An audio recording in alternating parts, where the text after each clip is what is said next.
अब हम लोग करने वाले हैं जिसमें आप लोगों को बहुत दिक्कत होती है। दिक्कत होने का मतलब क्या है कि आप लोग को ट्राइंगल बना के दे दिया, आप लोग को रेक्टेंगल बना के दे दिया, आप लोग को क्या किया, स्क्वायर बना के दे दिया, तो आपको और चार्जेस उसके एक एक कोने में बैठा दिए या फिर उसके सेंटर में चार्ज रख दिया, तो वहां पे आप लोग फंसते हो आकर के, और बहुत ज्यादा फंसते हो। वजह उसकी ये होती है कि चलो ठीक है, बाकी सब तो ठीक है, लेकिन हम लोग एंगल्स वगैरह कैसे निकालेंगे, या रिजल्टेंट अगर दो या दो से ज्यादा फोर्सेज है तो उसके हम रिजल्टेंट कैसे निकालेंगे। ठीक है, तो मैंने आपको अपने पहले लेक्चर में ही बताया था यहाँ पे कि आप लोग एक बार थोड़ा सा, दो नियम है, पहला है आपका रेक्टेंगल लॉ और एक आपका ट्राइंगल लॉ है। समतल में गति 11th का चैप्टर है, जब मैं चालू करूंगा तो बताऊंगा, बहुत अच्छे समझाऊंगा उसको, लेकिन एक बार उसको देख लीजिएगा कि उसका क्या होता है यहाँ पे, ठीक है ना। लेकिन मैं यहाँ पे आपको उसकी अभी एक जानकारी दे दूंगा ताकि आप लोगों को दिक्कत ना पड़े इस प्रकार के सवाल निकालने में, ठीक है ना। तो लिख लेते हैं पॉलीगन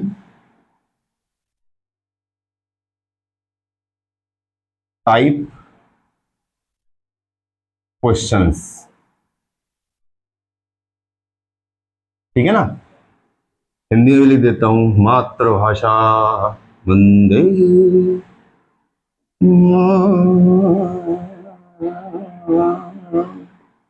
मातरम, वंदे मातरम।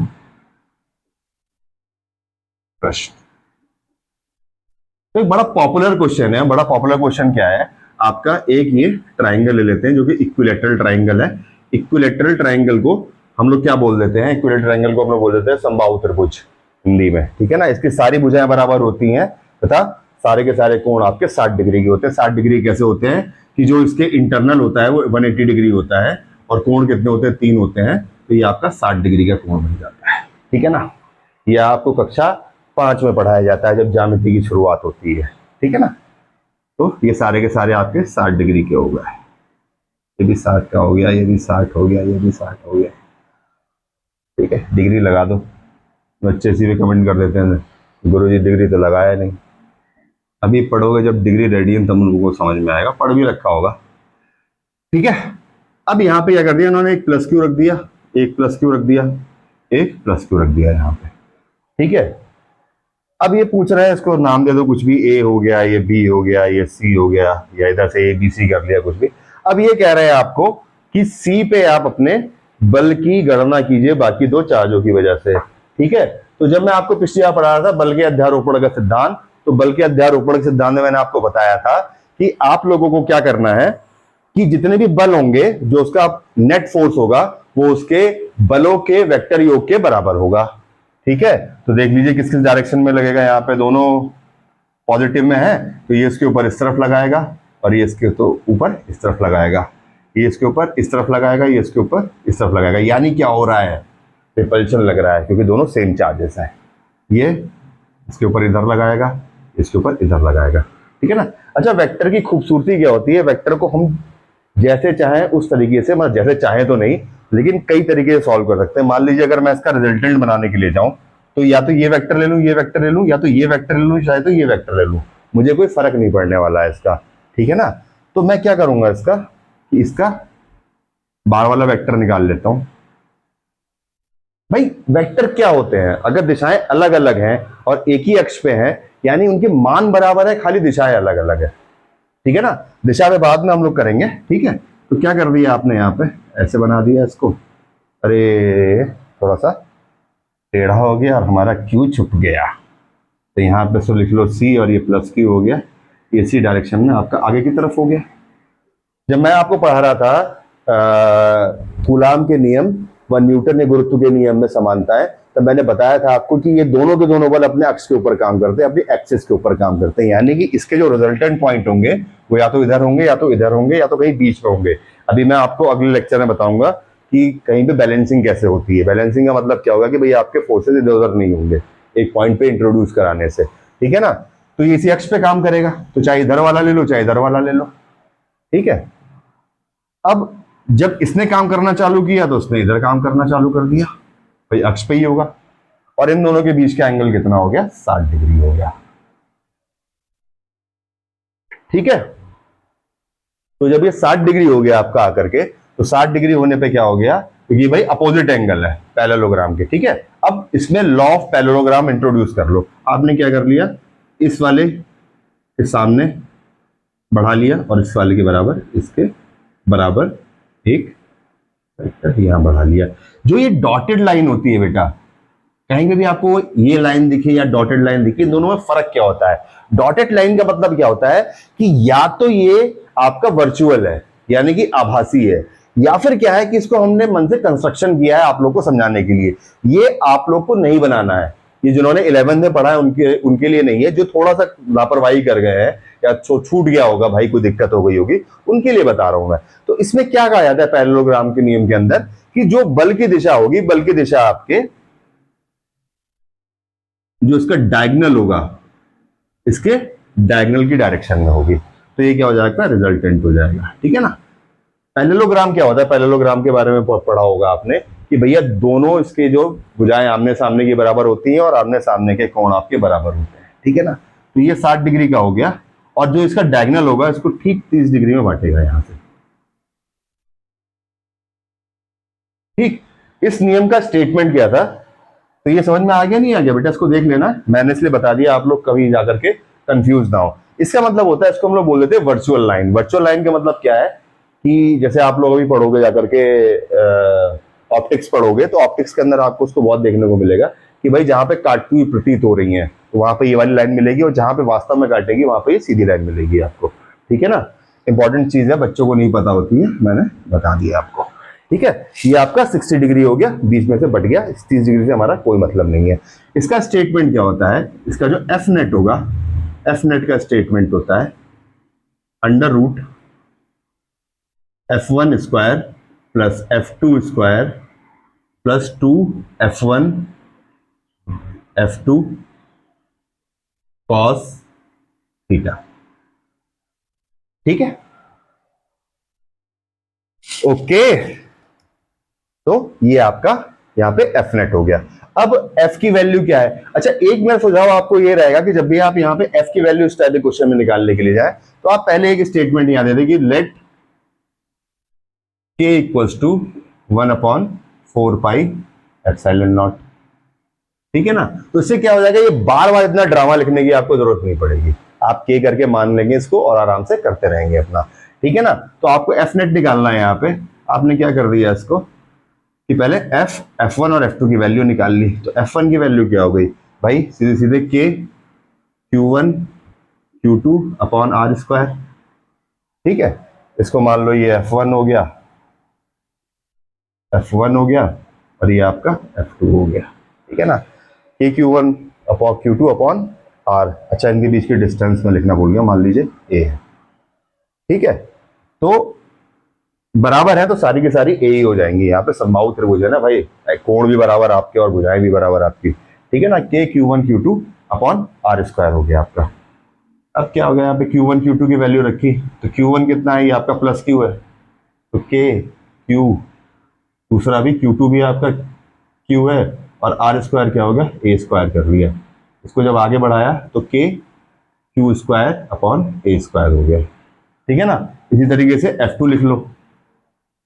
F2 क्या होगा तुम्हारा भाई? चार्जेस सेम है, के आपने बराबर, मैंने इसके माथे पर टीका लगा दिया अपने नाम की तरह। F2 क्या हो गया आपका? ये सब वेक्टर में आप दिखाएंगे यहाँ पे। ठीक है ना, क्योंकि वेक्टर सम कर रहा है ना बेटा। तो F2 हो गया, ये क्या हो गया आपका? के Q1 Q2 upon R square. Value वही, ये भी Q है, ये भी Q है, तो ये क्या हो गया? के Q इंटू क्यू अपॉन ए स्क्वायर। ये भी क्या हो गया? के Q स्क्वायर अपॉन ए स्क्वायर। यानी एक क्या कॉमन स्टेटमेंट बन गई? इसकी कॉमन स्टेटमेंट बन गई भाई F equals to F1 plus equals to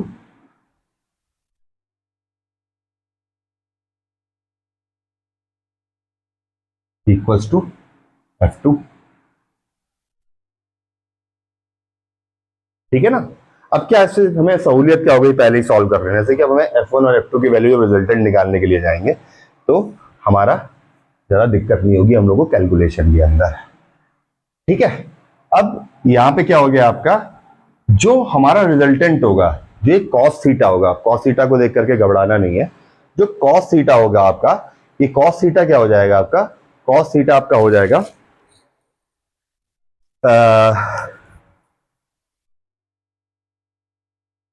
cos theta हो जाएगा आपका, जो दोनों वेक्टर्स हैं इसके बीच का एंगल हो जाएगा आपका, ठीक है ना। तो क्या हो जाएगा यहां से कि आपने अब यहां से वैल्यू रख दी, रख दो यहां पे, इधर रख देता हूं मैं। क्या हो गया, इसको सिंपल सॉल्व कर लीजिए। एफ नेट हो गया, ये हो गया आपका under root F square plus F square plus 2f into cos theta. तो यहां पे बच्चा कोई कंफ्यूज नहीं करेगा कि 30 डिग्री का एंगल लेंगे, हम लोग क्या करेंगे 60 डिग्री का एंगल लेंगे, क्योंकि दोनों वेक्टर जो ये बने हुए हैं इसके बीच में 60 डिग्री का पूरा एंगल है। देखिए मैंने बना के रखा हुआ है यहाँ पे, तो दोहरा देता हूं मैं, ठीक है ना। ये 60 डिग्री का एंगल हो गया आपका, ठीक, वैल्यू लगा लीजिए। क्या हो गया यहां से, ये 2f स्क्वायर हो गया, ये 2 into F square cos theta की जगह कॉस 60 डिग्री, ठीक है। ये जाकर ये क्या हो गया आपका 2f स्क्वायर हो गया plus 2 into F square cos 60 की वैल्यू क्या होती है, 1/2 होती है, तो उसे 2 काट दिया यहाँ पे, इसको लिख लिया 3f स्क्वायर। 3 हमारा बाहर नहीं जाएगा, एफ स्क्वायर है तो स्क्वायर की टर्म हमारी रूट से बाहर आ जाती है, तो ये हो गया आपका इसका रिजल्टेंट √3f हो गया आपका, ठीक है ना। तो एफ नेट √3f हो गया,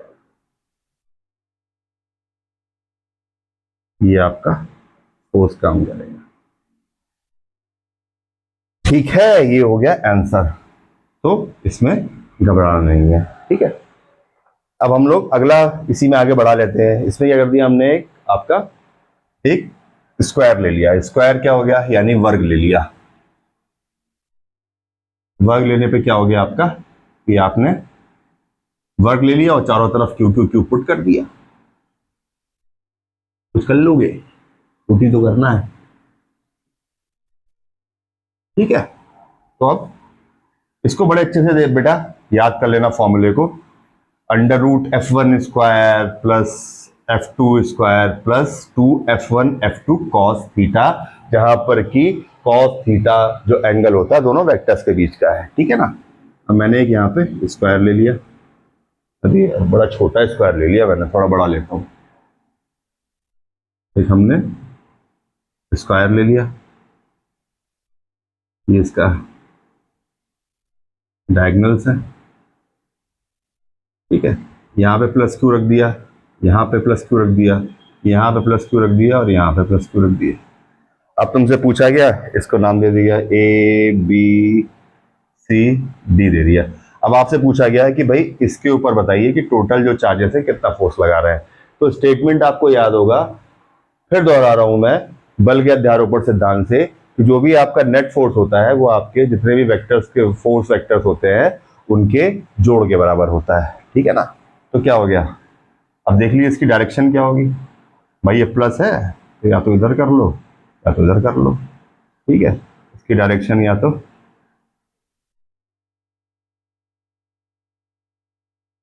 इधर कर लो या तो इधर कर लो। और तीसरा वाला जो फोर्स आएगा, तीसरा वाला फोर्स कहां से आ जाएगा, तीसरा वाला फोर्स यहां से, इसकी भाई क्योंकि लगना तो एक्सिस में ही है, और क्यू ये वाला प्लस क्यू जो ए पे रखा हुआ ये भी सी के ऊपर लगाएगा, ये कहीं बीच में आ जाएगा तुम्हारा, ठीक है। अब यहां पे क्या चेंज हो गया, यहां पे आपके ऊपर बल लग रहे हैं 3, ठीक है ना। तो 3 बलों का निकालने के लिए हमें क्या करना है, भाई 2 बलों का आप रिजल्टेंट निकाल लीजिए और उसके अंदर तीसरा जोड़ दीजिए, यही तो करते हैं भाई, 2 गुणा 3 गुणा 5 करना है हम लोग को, तो 2 और 3 को जोड़ लिया और 5 के साथ जोड़ दिया उसको, वैसे इसमें करना है। तो रावण के सर नहीं है कि कांटे नहीं कटेंगे, वेक्टर बस खाली दिशा थोड़ा दिक्कत पैदा कर देती है, थीटा वीटा वगैरह, नहीं तो है कुछ थोड़े ना बेटा ये, ठीक है ना। इसकी वजह से निकाल लो, ये मान लो ये F1 है, ये F2 है, ये F3 है। अब देखो F1 और F3 का मान तुम्हारा समान होगा, जैसे पिछली बार हमारा ट्राइंगल बना, क्यों होगा ये भी बता रखा है मैंने आपको, तो उसको सीधे अब लिख सकते हो आप कि लेट k इक्वल्स टू 1/4πε0। चलो सीधे मत लिखो, ठीक है। आपने क्या कर दिया कि F1 निकाल दिया, F1 क्या हो गया आपका, ये हो गया आपका k Q1 Q2 upon R square. ठीक है, या क्या कर लिया, दोनों Q का नाम, भाई यहाँ पे भी Q है, यहाँ पे भी Q है, ठीक है ना, तो यहाँ पे कर दिया K Q स्क्वायर। अच्छा, ये डिस्टेंसेस आपने मान लिया ये आर है सारी की सारी, अपॉन आर स्क्वायर हो गया। कोई दिक्कत? कोई दिक्कत नहीं। ऐसे ही आपने क्या किया, ये वाला एफ निकाल लिया, तो क्या हो गया आपका जो F3 हो गया, F3 हो गया K Q1 Q2 upon R square हो गया।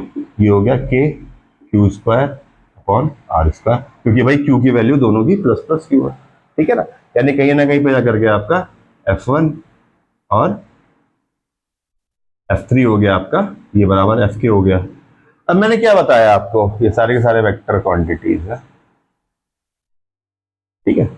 अब मैंने क्या बताया आपको कि आपने इन दोनों का रिजल्टेंट निकाल लिया और उसके बीच में आपने F2 को जोड़ दिया, यही तो बताया मैंने, ठीक है। तो उसका रिजल्टेंट क्या, वही फॉर्मूला हमारा, फिर नोट कर रहा हूं मैं, F नेट हो गया आपका under root F1 square plus F2 square plus 2 F1 F2 cos theta. अब मजे की बात देखो, कॉस थीटा का मतलब क्या हो गया, यहाँ पे कॉस थीटा कितना बन गया बेटा, तुम्हारा राइट एंगल बन गया, यानी 90 डिग्री हो गया। तो यहाँ पे थीटा तुम लिख लो, थीटा इक्वल्स टू 90 डिग्री। क्या बताया था मैंने कि रिजल्टेंट की डायरेक्शन ही देखेंगे, रिजल्टेंट तो आपका 45 डिग्री की डायरेक्शन में होगा, ठीक है। जब आपसे पूछेंगे किस एंगल में काम कर रहा है, तो उसको tan theta equal to Y upon X से निकालते हैं, टेन इनवर्स वैल्यू आती है इसकी। अब यहाँ पे क्या करेंगे, थीटा इक्वल्स टू 90 डिग्री आपका है, वैल्यू लगा दी यहाँ पे, भाई ये दोनों तो बराबर ही है। क्या हो गया आपका, ये हो गया F square plus 2f cos 90 degree. अब ये पता है नया 906 लग रहा है ये, तो इसको डिग्री कर लेता हूं मैं, ये कॉस 90 डिग्री हो गया, ठीक है। अब कॉस 90 की वैल्यू हमको पता है 0 होती है, ट्रिग्नोमेट्री आपने 10th में ही पढ़ी होगी, ठीक है। तो कॉस 90 की डिग्री बाहर नहीं बेटा, ये अंडर रूट के अंदर ही है, कहीं तुम लोग कंफ्यूज हो जाओ, ठीक है। ये वाला थीटा नहीं है अंदर, ये कॉस थीटा अंदर है उसके, ठीक है ना। तो क्या हो गया, कॉस 90 डिग्री हो गया आपका, यहाँ पे कॉस 90 आपका क्या हो गया, 0 हो गया। तो जब 0 हो गया तो पूरी टर्म ही 0 हो गई, ठीक है बेटा। तो जब ये पूरी टर्म 0 हो गई, तो पूरी टर्म 0 होने के बाद में क्या हो गया आपका, ये हो गया under root F square plus F square equals to 2f square, square की टर्म है बाहर आ गई और अंडर रूट में 2 रह गया, यानी कि √2f हो गई। एफ नेट कितना हो गया आपका इन दोनों फोर्सेस का, √2f हो गया आपका, ठीक है। अब मैंने क्या कहा था कि इसके साथ जोड़ दीजिए। अब इसके साथ जोड़ने में दिक्कत क्या है भाई, जो एक्सिस और दूरी हो जाएगी इसकी डायगोनल हो जाएगी। अब कितने लोग को पता है इसकी डायगोनल कितनी होती है, नहीं पता तो मैं बता देता हूँ। अच्छा, मुझे थोड़ी सी आदत पड़ी हुई है कि सामने बच्चे बैठे रहते हैं, तो उनसे सुनने की आदत पड़ी हुई है, तो धीमे धीमे आदत पड़ जाएगी मेरी, ठीक है। तो क्या होता है आपका, इसकी जो डायगोनल होती है, डायगोनल होती है आपकी √2a होती है आपकी, ठीक है ना। इसकी डायगोनल क्या हो जाएगी आपकी, √2a हो जाती है। अब वो भी निकाल के दिखा सकते हैं, कैसे दिखा सकते हैं, मान लीजिए आपका राइट एंगल ट्रायंगल बन गया, ठीक है। तो ये हो गई, ये ए हो गई, ये क्या होगा, ये आपका हाइपोटेन्यूज हो गया, इसको सॉल्व कर लिया, पाइथागोरस लगा लिया यहाँ पे, तो क्या हो गया आपका ए स्क्वायर प्लस ए स्क्वायर बराबर √2a स्क्वायर, यानी कितना हो गया आपका √2a, ठीक है ना। तो ये आपकी जो डिस्टेंस हो जाएगी, ये आपकी √2a हो जाएगी, ठीक है ना। अब लगा लो यहाँ पे f कितना हो गया इसका, F2 माना है ना इसको, तो F2 कितना हो गया आपका, F2 हो गया आपका K Q1 Q2 upon R square.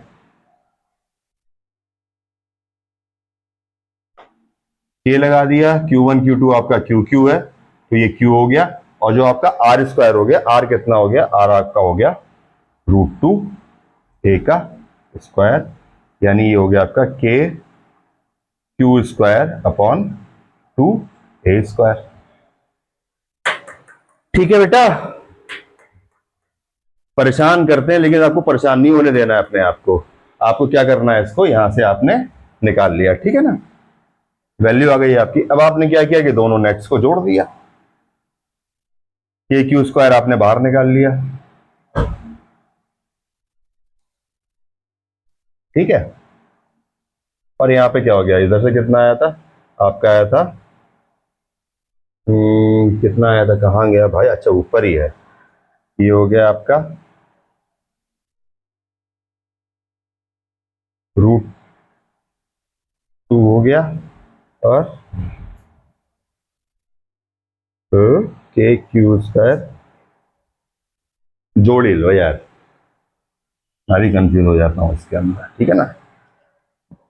2a² हो गया, उसका कितना आया था, √2f आया था, तो √2 आपका K Q square upon R square. अब देख लो ए स्क्वायर, सॉरी, तो इसमें क्या हो गया, जो जो कॉमन निकल सकता है उसको कॉमन निकाल लो। तो क्या हो गया आपका, यहाँ पे के कॉमन निकल गया, क्यू स्क्वायर कॉमन निकल गया, और ए स्क्वायर कॉमन निकल गया। तो इसका अभी मेरा ए स्क्वायर निकल गया कॉमन, तो जब उसको करेंगे यहाँ पे तो कितना हो जाएगा, ये 1/2 प्लस, ठीक है। वैल्यूज दे रखी हो तो यहाँ पे वैल्यूज लगा दिएगा, क्यू की वैल्यू क्या दे रखी है, या फिर ए की वैल्यू क्या दे रखी है, और के की वैल्यू बताइए 9:10⁹, ठीक है ना। तो ये आपका रिजल्टेंट हो गया, ठीक है। अब यहां तक तो हम लोगों ने मौज काट ली। अब एक इस तरीके का सवाल आता है कि भाई कोई चीज आपका, कोई भी आपका बहुभुज है, कोई भी आपका पॉलीगन है, तो पॉलीगन के बीच में कोई एक चार्ज रखा हुआ है, उसके ऊपर क्या इफेक्ट करेगा, ठीक है ना। मैं तो उल्टा ही मिटाना चालू करता हूं, नोट कर लीजिएगा इसको, या फिर पॉज करके देख लीजिएगा, कुछ समय दीजिए, धीमे धीमे सीख जाएंगे कहां से मिटाना है, कहां से जोड़ना है। आदत खराब है, ठीक है ना। अब क्या हो गया, मान लीजिए आपने पॉलीगन ले लिया, पॉलीगन क्या ले लिया, ये रेक्टेंगल ले लिया, अरे आपने वो ले लिया, क्या नाम है, स्क्वायर ले लिया। स्क्वायर के बीच में कहीं पे ये बड़ा क्यू चार्ज रखा हुआ है, और यहाँ पे प्लस क्यू है, यहाँ प्लस क्यू है, यहाँ प्लस क्यू है, और यहाँ प्लस क्यू है, ठीक है ना। तो आपसे पूछेंगे कि इसके ऊपर क्या काम, यहाँ पे जो बड़ा वाला क्यू है इसके ऊपर लगने वाले फोर्स का कीजिए, ठीक है। तो क्या हो जाएगा, ये इसके डायगोनल्स को मिला लीजिए, इसके बीच में थोड़ा सा ये क्यू हटा लेता हूँ यहाँ से, बेचारे क्यू का विभाजन हो गया, ठीक है, ये क्यू हो गया, अरे फिर होगा, अभी फिर होगा, अरे चलो मैंने कर लिया, ठीक है ना। ये यहाँ पे रखा हुआ, तो क्या हो गया, जो ये यहाँ पे डायगोनल काटता है, इसको हम लोग क्या बोल देते हैं, इसको हम लोग वर्ग का आपका केंद्र बोल देते हैं। तो जब वर्ग का केंद्र बोल देते हैं यहाँ से, तो यहाँ पे हम पूछते हैं, तो ठीक है ना। अब देखिए प्लस क्यू चार्ज लगाएगा, इसके ऊपर दोनों है, तो किस तरफ लगाएगा, इस तरफ लगाएगा, और ये वाला प्लस क्यू लगाएगा, इस तरफ लगाएगा, ठीक है। जब ये वाला फोर्स लगाएगा तो इस तरफ लगाएगा, और ये इस तरफ लगाएगा, तो कहीं ना कहीं जाकर के क्या हो जाएगा, दोनों रिजल्टेंट बराबर है। अरे भाई देख लो, ये सेंटर है, यहाँ पे क्यू रखा हुआ है, जब क्यू का मान बराबर है और आर आपकी सेम है, तो क्या हो जाएगा, दोनों बराबर बराबर फोर्सेस लगाएंगे। फिर आ गया समतल में गति। समतल में गति आपकी ये होती है कि भाई एक ही अक्ष पे स्थित विपरीत जो आपके वेक्टर होते हैं, जिनका मैग्नीट्यूड सेम होता है, वो एक दूसरे को कैंसिल कर देते हैं। मान लो इसका 1 हो गया, इसका क्या हो जाएगा, -1 हो जाएगा, तो 0 हो जाएगा।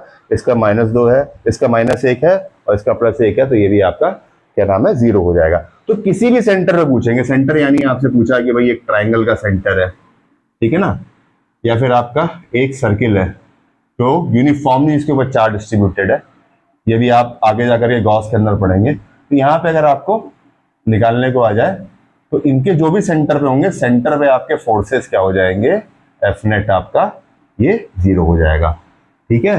ये भी सवाल बन जाता है कि आप लोग निकालते रहिए, फिर रिजल्टेंट निकालिए, और उसके बाद में आप लोग बेवकूफ बन जाए। तो आप लोगों को क्या करना है, बस खाली आप लोग को ये देखना है कि डायरेक्शंस क्या है, ठीक है। अब हम लोग क्या करते हैं, थोड़ा सा इसके अंदर एक्सपेरिमेंट कर लेते हैं।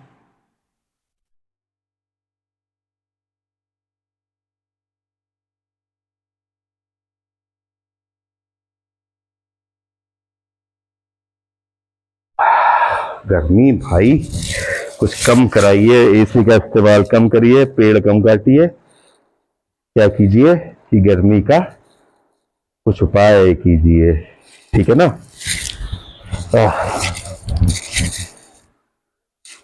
अब मैं थोड़ा सा चार्ज की प्रकृति बदल देता हूँ। तो जब मैं चार्ज की प्रकृति बदलूंगा यहाँ पे तो क्या हो गया आपका, आपने एक फिर स्क्वायर ले लिया। कहा गुरु जी सब स्क्वायर ही कर दो। स्क्वायर समझ में आ जाता है बेटा, बाकी तो सब गणित का खेला है, बहुत दिक्कत वाली बात नहीं होती है। ठीक है,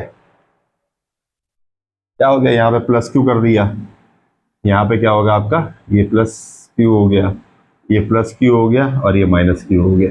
ठीक है, और यहाँ पे एक क्यू रखा हुआ है जिसके ऊपर आपको चार्ज किया फोर्स का ज्ञात करना है कि फोर्स आपको कितना लगाना है।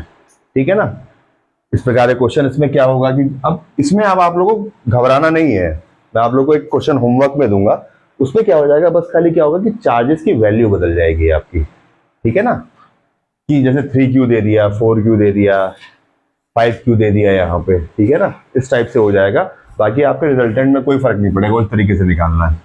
बना लेते हैं भाई। लाइन ऑफ एक्शन क्या हो जाएगा, ये हो जाएगा, ये इस तरफ लगेगा, ये इस तरफ लगेगा, ये इस तरफ लगेगा।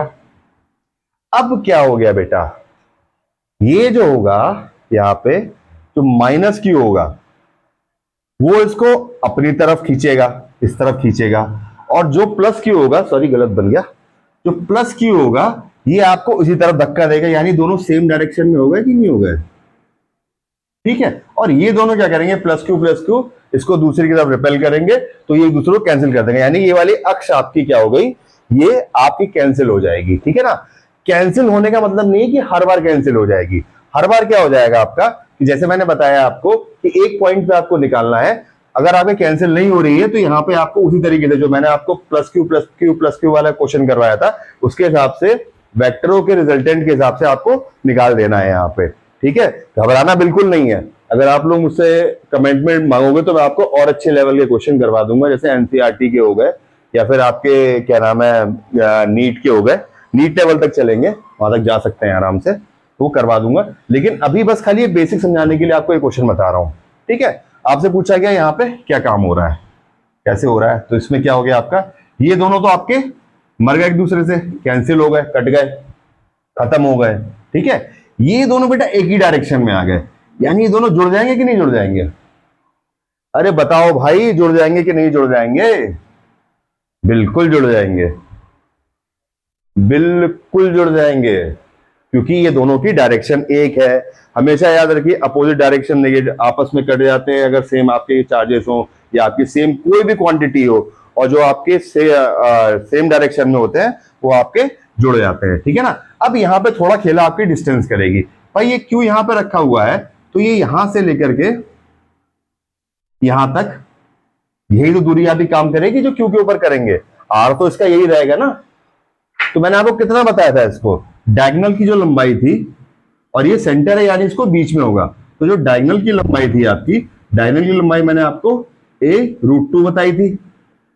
तो जब ये डिस्टेंस हो जाएगी, जब यहाँ पे r निकालोगे तो ये हो जाएगी आपकी a√2/2, भाई आधे में डिवाइड कर दिया हमने, चौंक मत जाना दो कहां से ले आए, ये जो दो लगाया है यहाँ पे, ये दो से लगा दिया है कि भैया आधा कर दिया इसको, जिसको भी आधा करोगे उसको बटे दो कर दिया जाता है। ठीक है ना, तो आर कितनी हो गई आपकी, आर हो गई आपकी a√2, टू को क्या ले सकते हैं, √2 इंटू √2, ये कट गया आपका, तो ये हो गई आपकी a/√2। देखो मैंने ये भी करके दिखा दिया तुम लोग को कि √2 की मल्टीप्लीकेशन और कैसे कटान होता है। ठीक है, तो ये आपकी आर हो गई, निकाल लो रिजल्टेंट। ठीक है, रिजल्टेंट क्या हो गया, सीधे अपना स्टेटमेंट लिखो, एफ नेट 2 टाइम्स हो गया, 2 इंटू एफ हो गया आपका, एफ क्या है, के Q1 Q2 upon R square. अब मैंने इसके अंदर लेट वेट नहीं लिखा है, ठीक है ना, अब तो मैं 4 क्वेश्चन करा चुका हूं तो इतना समझदार हो गए होगा कि आपको कैसे करना है, अपनी दिक्कतें कैसे सॉल्व करनी है। ठीक है ना, तो के Q1 Q2 upon R square हो गया आपका, के क्यू सेम है आपके, बस प्रकृति चेंज है, तो क्या हो गया आपका, ये हो गया आपका Q square upon R, R distance क्या है आपकी, आर दोनों की बराबर हो जाएगी। ठीक है ना, तो क्यू स्क्वायर हो गया आपका जाकर के a/√2 था ना, a/√2 का स्क्वायर हो गया, तो जब स्क्वायर कर देंगे तो ये हो जाएगा आपका जा करके, अच्छा इंटू टू भी है, टू ऊपर है, ये स्क्वायर करके ऊपर आ गया, तो टू इंटू टू के क्यू स्क्वायर अपॉन ए स्क्वायर, जो आपने डिस्टेंस ले रखी है, ठीक है ना। तो ये क्या हो गया आपका, जो एफ नेट आ जाएगा इस टाइप के क्वेश्चन में, वो आपका आ जाएगा 4 गुणा एफ, यानी कि 4 गुना फोर्स लगेगा आपका, तो नेट फोर्स लगेगा वो 4 गुना लगेगा आपका। तो यार ये आज पीछे ही पड़ा है मेरे, ठीक है।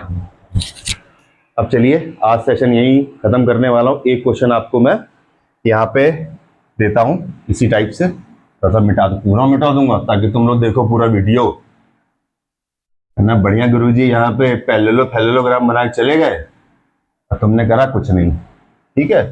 तो क्या हो गया, यहाँ पे एक मैंने स्क्वायर रख दिया, ठीक है।